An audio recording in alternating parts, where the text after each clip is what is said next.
আমাদের দল আমরা আইপিএল ওয়ার্ল্ড কাপ টি-20 ওয়ার্ল্ড কাপ খেলতে পাঠাবো না, কারণ আমরা নিরাপত্তা সংকটে আছি।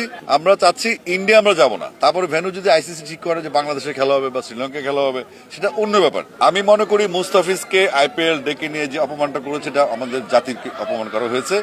এবং যদি বলা হয় যে মুস্তাফিজ কে বাদ দিয়ে তারা একটা বিশিষ্ট রাজনৈতিক দল বা তাদের এজেন্ডা পরিপূর্ণ করেছে, সেক্ষেত্রে আমাদের জন্য দুঃখজনক। কারণ তারা যেই কথা বলছে সে আমাদের বাংলাদেশ দলের ক্যাপ্টেন কিন্তু লিটন দাস, এবং আফগানিস্তানের মুসলিম প্লেয়াররা কিন্তু আইপিএল খেলছে।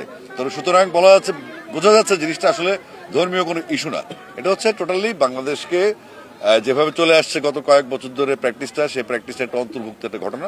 তো আমরা আইসিসিকে চিঠি দিয়েছি, আমরা বিসি বোর্ড মিটিং কালকে আমরা রাতে করেছি, আজকে দুপুরে আমরা দফায় দফায় মিটিং করেছি, এবং আমরা সিদ্ধান্ত নিয়েছি আমাদের দল আমরা আইপিএল ওয়ার্ল্ড কাপ টি-20 ওয়ার্ল্ড কাপ খেলতে পাঠাবো না, কারণ আমরা নিরাপত্তা সংকটে আছি, নিরাপত্তা সংশয় আছে।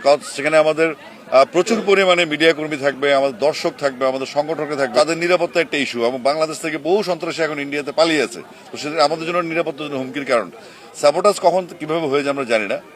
তো আমরা চাইবো বাংলাদেশের ক্রিকেটারদের সুরক্ষা নিরাপত্তা আমাদের প্রথম কাজ, এবং আমাদের ক্রিকেট নিরাপদ রাখার জন্য যা যা প্রয়োজনীয় পদক্ষেপ নেওয়া দরকার আমরা সেটাই নিব ইনশাল্লাহ।